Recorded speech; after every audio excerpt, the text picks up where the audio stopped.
मेरे प्यारे देशवासियों, देश के 77वें स्वतंत्रता दिवस पर आप सभी को मेरी हार्दिक बधाई। ये दिन हम सब के लिए गौरवपूर्ण और पावन है। चारों ओर उत्सव का वातावरण देखकर मुझे बहुत प्रसन्नता हो रही है। ये प्रसन्नता और गौरव की बात है कि कस्बों और गांव में यानी देश में हर जगह बच्चे, युवा और बुजुर्ग सभी उत्साह के साथ स्वतंत्रता दिवस के पर्व को मनाने की तैयारी कर रहे हैं। हमारे देशवासी बड़े उत्साह के साथ आज़ादी का अमृत महोत्सव मना रहे हैं। स्वाधीनता दिवस का उत्सव मुझे मेरे बचपन के दिनों की याद भी दिलाता है। अपने गांव के स्कूल में स्वतंत्रता दिवस समारोह में भाग लेने की हमारी खुशी रोके नहीं रुकती थी।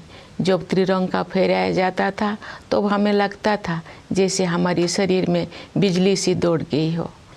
देशभक्ति के गौरव से भरे हुए हृदय के साथ हम सब राष्ट्रीय ध्वज को सलामी देते थे तथा राष्ट्रगान गाते थे। मिठाइयाँ बांटी जाती थी और देशभक्ति के गीत गाए जाते थे जो कई दिनों तक हमारी मन में गूंजते रहते थे।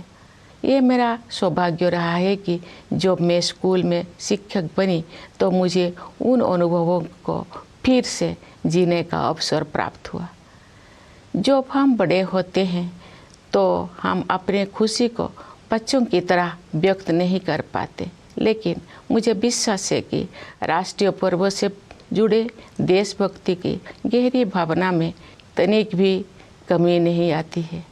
स्वतंत्रता दिवस हमें ये याद दिलाता है कि हम केवल एक व्यक्ति ही नहीं है, बल्कि हम एक ऐसे महान जन समुदाय का हिस्सा है जो अपनी तरह का सबसे बड़ा और जीवंत समुदाय है। ये विश्व के सबसे बड़े लोकतंत्र के नागरिकों का समुदाय है। जब हम स्वतंत्रता दिवस समारोह मनाते हैं तो वास्तव में हम एक महान लोकतंत्र के नागरिक होने का उत्सव भी मनाते हैं। हमें हर एक की अलग अलग पहचान है। जाति, पंथ, भाषा और क्षेत्र के अलावा हमारी अपने परिवार और कार्य क्षेत्र से जुड़े पहचान भी होती है, लेकिन हमारी एक पहचान ऐसे है जो इन सबसे ऊपर है और हमारी वो पहचान है भारत का नागरिक होना। हम सभी समान रूप से इस महान देश के नागरिक हैं। हम सबको समान अवसर और अधिकार उपलब्ध है तथा हमारे कर्तव्य भी समान है। लेकिन ऐसा हमेशा नहीं था। भारत लोकतंत्र की जननी है और प्राचीन काल में भी हमारे यहाँ जमीनी स्तर पर लोकतांत्रिक संस्थाएं विद्यमान थी, किंतु लंबे समय तक चले औपनिवेशिक शासन ने उन लोकतांत्रिक संस्थाओं को मिटा दिया था। 15 अगस्त 1947 के दिन देश ने एक नया सपेरा देखा। उस दिन हमने विदेशी शासन से तो आज़ादी हासिल की है, हमने अपनी नियति का निर्माण करने की स्वतंत्रता भी प्राप्त की। हमारी स्वाधीनता के साथ विदेशी शासकों द्वारा उपनिवेशक को छोड़ने का दौर शुरू हुआ और उपनिवेशवाद समाप्त होने लगा।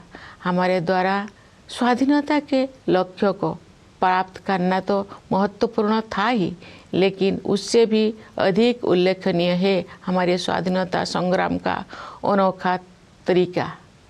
महात्मा गांधी तथा अनेक असाधारण एवं दूरदर्शी विभूतियों के नेतृत्व में हमारा राष्ट्रीय आंदोलन अद्वितीय आदर्श से अनुप्राणित था।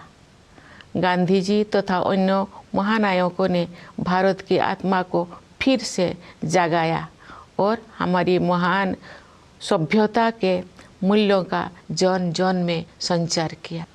भारत के ज्वलंत उदाहरण का अनुसरण करते हुए हमारे स्वाधीनता संग्राम की आधारशिला सत्य और अहिंसा को पूरी दुनिया के अनेक राजनीतिक संघर्षों में सफलतापूर्वक अपनाया गया है। स्वतंत्रता दिवस की पूर्व संध्या पर मैं भारत के नागरिकों के साथ एकजुट होकर सभी ज्ञात और अज्ञात स्वतंत्रता सेनानियों को कृतज्ञतापूर्वक श्रद्धांजलि अर्पित करती हूँ। उनके असंख्य बलिदानों से भारत ने विश्व समुदाय में अपना स्वाभिमानपूर्ण स्थान फिर से प्राप्त किया। मातंगिनी हाजरा और कनकलता बरुआ जैसे वीरांगनाओं ने भारत माता के लिए अपने प्राण निछावर कर दिया। माँ कस्तूरबा राष्ट्रपिता महात्मा गांधी के साथ कदम से कदम मिलाकर सत्याग्रह के मार्ग पर चलती रही। सरोजिनी नायडू, ओमू स्वामीनाथन, रमा देवी, अरुणा आसफ अली और सुचेता कृपलानी जैसे अनेक महिला विभूतियों ने अपने बाद की सभी पीढ़ियों की महिलाओं के लिए आत्मविश्वास के साथ देश तथा समाज की सेवा करने के प्रेरक आदर्श प्रस्तुत किए हैं। आज महिलाएं विकास और देश सेवा के हर क्षेत्र में बढ़ चढ़कर योगदान दे रही हैं तथा राष्ट्र का गौरव बढ़ा रहे हैं। आज हमारी महिलाओं ने ऐसे अनेक क्षेत्रों में अपना विशेष स्थान बना लिया है जिनमें कुछ दशकों को पहले उनकी भागीदारी की कल्पना भी नहीं की जा सकती थी। मुझे ये देखकर प्रसन्नता होती है कि हमारे देश में महिलाओं के आर्थिक सशक्तिकरण पर विशेष ध्यान दिया जा रहा है। आर्थिक सशक्तिकरण से परिवार और समाज में महिलाओं की स्थिति मजबूत होती है।